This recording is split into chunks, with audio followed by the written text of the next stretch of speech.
गजोदर काका, गर्मी बहुत परेशान करती है। ऐसा लग रहा है जैसे सूरज अभी धरती पर ही उतर आएगा। हाँ, सही कह रहे हो रामू।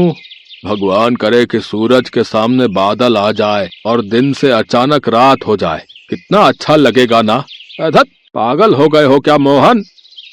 देखते ही देखते शाम से बिल्कुल रात हो गई। दोपहर के समय ऐसा लग रहा था जैसे रात के 12 बजे हो।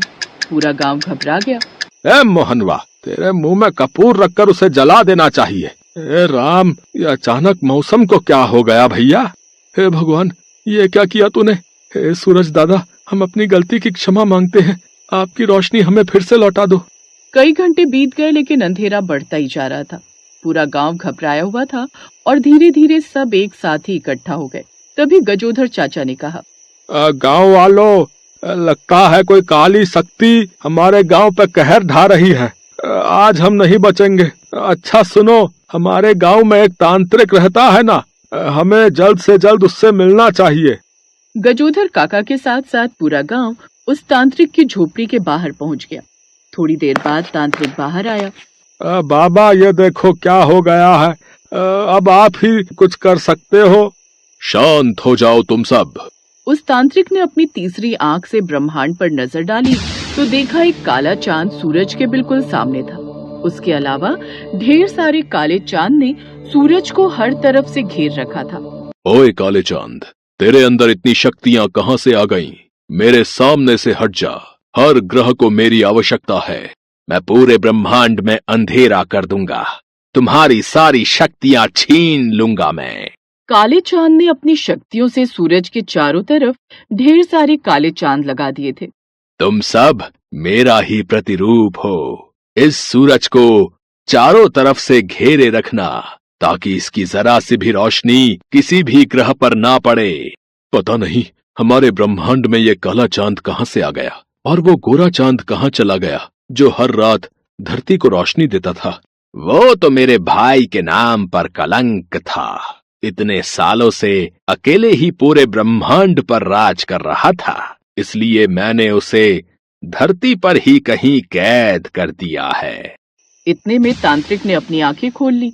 गांव वालों, ब्रह्मांड में एक जादुई काला चांद कहीं से आ गया है। उसने अपने जैसे ढेरों काले चांद बना लिए हैं और उन सब ने सूरज को चारों तरफ से घेर रखा है। काला चांद भी होता है क्या? इस दुनिया में कुछ भी हो सकता है। और हाँ, सफेद चांद हमारी धरती पर ही कहीं मौजूद है। हमें उसे ढूंढना होगा। चलो, तुम सब सूरज को घेर कर रखना। धरती पर एक मेरा नया दुश्मन पैदा हो गया है। मैं उसे निपटा कर आता हूँ। उसने आसमान से देखा कि पूरा गांव मिलकर गोरे चांद को ढूंढने में लगा हुआ था। अगर मैंने इन लोगों को नहीं रोका तो ये लोग गोरे चांद को ढूंढ लेंगे और फिर मेरा अस्तित्व खत्म हो जाएगा। ये इंसान पैसों के बहुत लालची होते हैं। मैं पैसों की बारिश कर देता हूँ जिससे सब आपस में लड़ भिड़ के ही खत्म हो जाएंगे। जादुई काले चांद ने जादू से आसमान से पैसों की बारिश करना शुरू कर दिया। सारे गांव वाले ये देखकर हैरान हो गए। गांव वालों, आसमान की तरफ देखो भैया, पैसों की बारिश हो रही है। अरे आज तो चमत्कार पे चमत्कार हो रहे हैं। अरे भैया जल्दी जल्दी लूटो पैसे, हम सबकी गरीबी दूर होने वाली है भैया। सभी लोग पैसे लूटने में लग गए। सब एक दूसरे को मारने लगे। ये देखकर काला चांद जोर जोर से हंसने लगा।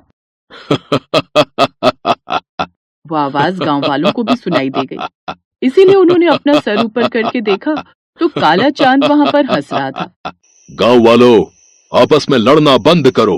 वो देखो, काला चांद हमारी धरती पर आ गया है। ये सब उसी की माया है। हमें कुछ और करना होगा। तुम लोग यहीं रुको, मैं अभी आता हूँ। तांत्रिक वहां से चला गया, लेकिन इतने में काला चांद गांव वालों के सामने आ गया।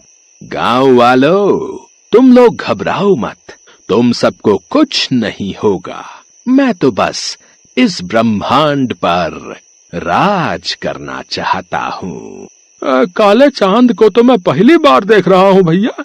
इन लोगों को थोड़ा और लालच देता हूँ ताकि ये लोग मेरे गुलाम बन सकें, जैसे ये लोग अभी तक गोरे चांद के गुलाम थे। काले चांद ने जादू से वहां पर ढेर सारी अच्छी अच्छी गाड़ियां, ढेर सारा खाने का सामान, अच्छे अच्छे कपड़े प्रकट कर दिए। अरे वाह, तुमने तो हमें एक पल में वो दे दिया जो गोरा वाला चांद आज तक नहीं दे पाया। इतने में वहां पर एक बहुत ही खूबसूरत परी आ गई। उसने काले चांद को अपनी गोद में उठा लिया। तुम तो बहुत खूबसूरत हो, मुझे इस तरह उछाल क्यों रही हो? धरती पर गुरुत्वाकर्षण है, अगर मैं धरती पर गिर गया तो मुझे चोट लग जाएगी। तुम कल्लू के कल्लू ही रहोगे। मैंने तुम्हारा नाम प्यार से कल्लू रख दिया है। तुम्हें अच्छा लगा ना? पहली बार किसी कन्या ने मुझे अपनी गोद में लिया है, मुझे तो बहुत अच्छा लग रहा है। तो चलो बैठकर बातें करते हैं। अरे वाह, चलो, जहाँ तुम ले चलोगी मैं वहाँ चलूंगा। काला चांद उस परी के साथ चला गया, लेकिन ये सब सूरज के चारों ओर मौजूद काले चांद देखकर हैरान हो गए। देखो देखो, उस काले चांद को देखो, ये तो किसी परी के साथ चला गया और हम लोग यहाँ बैठकर उसकी नौकरी कर रहे हैं। चलो हम लोग भी धरती पर चलते हैं और वहाँ जाकर ऐश करते हैं। अब सूरज के चारों तरफ मौजूद सारे काले चांद वहाँ से हटकर सीधा धरती पर आ गए। जैसे ही वो सब सूरज के सामने से हटे, वैसे ही पूरे गांव में फिर से रोशनी हो गई। अरे वाह भैया, गांव वालों, अरे देखो भैया, फिर से रोशनी हो गई।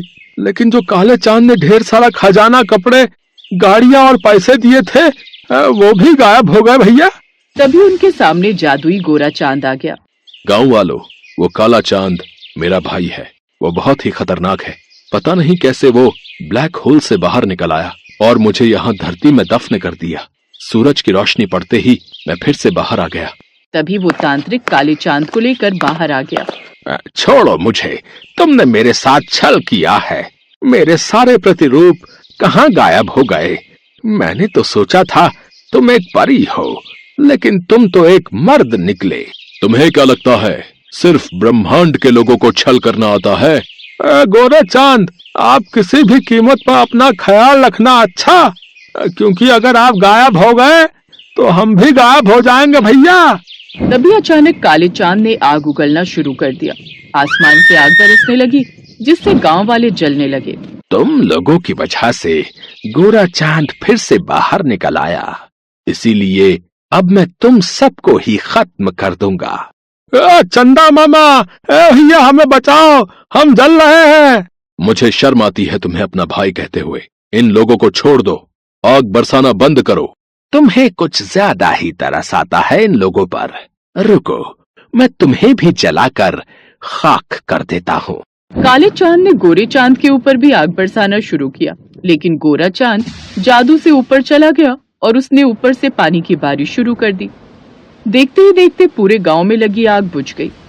गोरे चांद, अपने भाई को जल्दी से ब्लैक होल के अंदर डाल दो, वरना अगर मैं धरती पर आ गया तो धरती ही खत्म हो जाएगी।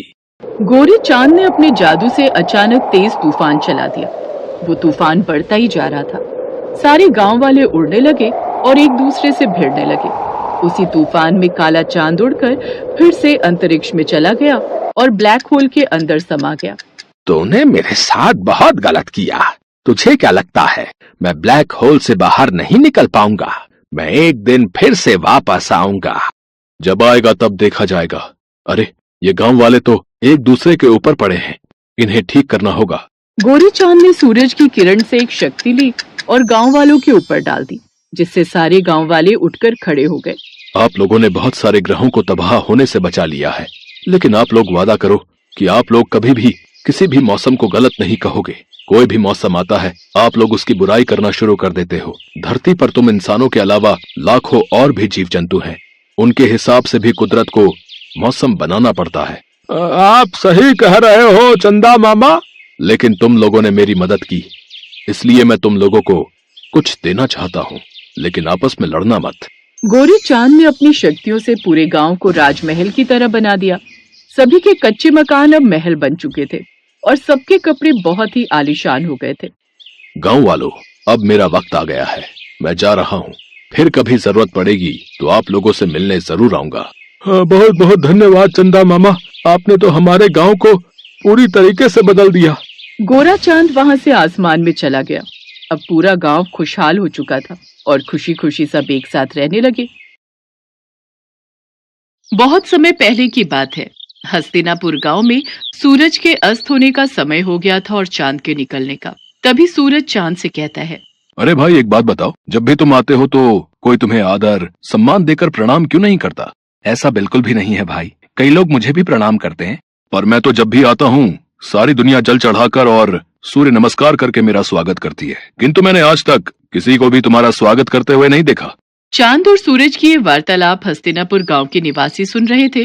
तभी बिरजू कहता है, हम तो सिर्फ सूरज को ही अपना भगवान मानते हैं, चांद हमारे लिए कुछ नहीं है। नहीं, ऐसी बात नहीं है। चांद भी हमारे लिए भगवान समान ही है। चांद भी हमें रोशनी देते हैं। सूरज भगवान तो हमें रोशनी और धूप देते हैं, लेकिन चांद वो हमें क्या देते हैं? लेकिन सारी रात तो हम सोए रहते हैं, तो फिर उस रोशनी का हम क्या करेंगे? हमें चांद की जरूरत नहीं है।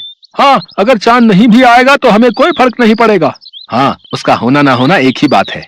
तुम ये क्यों भूल रहे हो? करवा चौथ वाले दिन इन्हीं की पूजा करने के बाद तुम्हारे लिए रखा गया व्रत पूरा होता है। लेकिन शुरुआत तो सूरज भगवान की पूजा से ही होती है। गांव वालों की बातें चांद और सूरज बड़े ध्यान से सुन रहे थे। उनकी बातें सुनकर सूरज तो खुश हो गया, लेकिन चांद थोड़ा उदास हो गया। फिर सूरज चांद से कहने लगा, देखा, हस्तिनापुर के लोग भी मुझे ही अपना भगवान मानते हैं और उनकी नजर में तुम्हारी कोई अहमियत नहीं है। परंतु मैं भी तो इन्हें रोशनी देता हूँ, और अगर मैं ना रहूं तो मेरे बिना इनकी जिंदगी भी अस्त व्यस्त हो जाएगी। ये तुम्हारी गलतफहमी है। इन लोगों को तुम्हारी बिल्कुल भी जरूरत नहीं है। अगर मेरी जरूरत किसी को भी नहीं है तो ठीक है, आज के बाद मैं आऊंगा ही नहीं। इसके बाद चांद वहां से चला जाता है और उसके जाते ही सारे गांव में अंधेरा छा जाता है। वैसे तो आसमान में कुछ सितारे होते हैं, लेकिन उनकी रोशनी ना के बराबर होती है। लेकिन अंधेरा इतना ज्यादा होता है कि किसी को भी कुछ दिखाई नहीं देता। हस्तिनापुर गांव में बुआई का समय शुरू हो गया था, इसीलिए किसानों को सुबह जल्दी उठकर खेतों में जाना होता है। लेकिन चांद के ना होने से बाहर घनघोर अंधेरा होता है। अरे उमा, जल्दी से उठ जाओ, आज खेत की बुआई करने जाना है। जल्दी से उठ जाओ, वरना देर हो गई तो बाहर धूप बहुत तेज हो जाएगी, फिर खेतों में काम करना मुश्किल हो जाएगा। हाँ, बुआई के लिए तो जाना है, पर अभी बाहर बहुत अंधेरा है। आप भी सो जाओ जी, और मुझे भी सोने दो। मुझे लगता है बाहर सुबह होने वाली है, अब हमें चलना चाहिए। वो तो आप सही कह रहे हो जी, पर बाहर इतना अंधेरा है कि हम जाएंगे कैसे? ठीक है, फिर बाद में ही चलते हैं। इसके बाद दोनों सुबह का इंतजार करने लगे। फिर जब सुबह हुई तो दोनों खेतों के लिए निकल पड़े। लेकिन थोड़ी ही देर में सूरज सर पर आ गया और खेत में काम करना मुश्किल हो गया। बहुत गर्मी हो रही है जी, चलो घर चलते हैं, कल सुबह जल्दी आकर काम कर लेंगे। हाँ, तुम सही कह रही हो, इस भयानक गर्मी में तो हालत खराब हो गई। अगले दिन जब दोबारा काम के लिए उठते हैं तो बाहर बहुत अंधेरा होता है, और बाद में जब काम पर जाते हैं तब तक तेज धूप हो जाती है। इस समस्या से परेशान होकर पवन सूरज भगवान से कहता है, हे सूर्यदेव, अगर आप रात को भी उपस्थित रहें तो हमें कभी भी चांद की जरूरत नहीं पड़ेगी और हम केवल आपकी ही पूजा करेंगे। अरे जल्दी से खाना बना दो, मुझे बहुत तेज भूख लगी है, नींद आ रही है, सोना भी है। लेकिन अभी तो दिन हो रहा है जी, क्या अभी से खाना बना दूं? हाँ, मुझे लगता है आज शाम नहीं होगी, तुम जल्दी से खाना बना दो, मुझे बहुत भूख लगी है। अच्छा ठीक है, बना देती हूँ। फिर दोनों खाना खा लेते हैं, लेकिन तब भी रात नहीं होती और दोनों सोने के लिए चले जाते हैं। बहुत गर्मी हो रही है, बिल्कुल भी नींद नहीं आ रही। ऐसा करता हूँ, जाकर नहा लेता हूँ। इसके बाद पवन नहाने चला जाता है। नहाने के बाद भी बहुत गर्मी हो रही है। तभी बाहर शोर होता है। पवन और उमा बाहर निकलकर देखते हैं तो बिरजू का बेटा बिट्टू बेहोश पड़ा हुआ था। क्या हो गया मेरे बच्चे, कोई जल्दी से पानी लाओ। फिर उमा जल्दी से पानी लाकर बिट्टू के मुंह पर छिड़काव करती है। कुछ ही देर में बिट्टू होश में आ जाता है। लगता है दिन रात धूप लगने की वजह से ये बेहोश हो गया था। इसके बाद सभी सोने के लिए चले जाते हैं, लेकिन गर्मी की वजह से किसी को भी नींद नहीं आ रही थी। सारी रात लोगों की ऐसे ही कट जाया करती। इतनी गर्मी में तो हम लोग मर ही जाएंगे। काश सूरज ढल जाता तो इतनी गर्मी नहीं होती और हम लोग चैन से सो पाते। चुप रहो तुम, थोड़ी सी गर्मी सहन नहीं कर सकती? ऐसे ही एक हफ्ता बीत जाता है, लेकिन हस्तिनापुर के लोग बिल्कुल भी चैन से नहीं सो पाते और देखते ही देखते कई लोगों की तबीयत बिगड़ने लगती है। ये सब तुम्हारे कारण ही हो रहा है। ना तो तुम चांद का अपमान करते और ना तो वो यहाँ से जाते। इसके बाद पवन बाहर जाकर सूर्यदेव से प्रार्थना करता है, हे सूर्य देवता, अब से आप केवल दिन में ही रहिए, हम आपकी गर्मी सहन नहीं कर पा रहे हैं, रात को हमें चांद की ही जरूरत है। इसके बाद पवन और सभी गांव वाले चंद्रदेव को पुकारने लगते हैं। हे चंद्रदेव, हमें माफ कर दीजिए, हमें आपकी भी उतनी ही जरूरत है जितनी सूरज की। हाँ चंद्रदेव, जहाँ दिन सूरज के बिना अधूरा है, वहीं रात आपके बिना अधूरी है। अब से हम आपकी भी उसी तरह पूजा करेंगे जिस तरह सूर्यदेव की करते हैं। ठीक है, मैं रात में तुम लोगों को रोशनी देने के लिए फिर से उपस्थित रहूंगा। मुझे माफ कर दो मेरे भाई, अब मुझे समझ आ गया है कि जितनी जरूरत इस दुनिया को मेरी है, उतनी ही तुम्हारी। सूरज ढल गया और अंधेरा होने लगा। तब चांद ने अपनी रोशनी चारों ओर बिखेर दी। इसके बाद सभी गांव वालों ने सर झुकाकर चांद का स्वागत किया और सभी गांव वाले पूरे 1 हफ्ते बाद चैन की नींद सोए।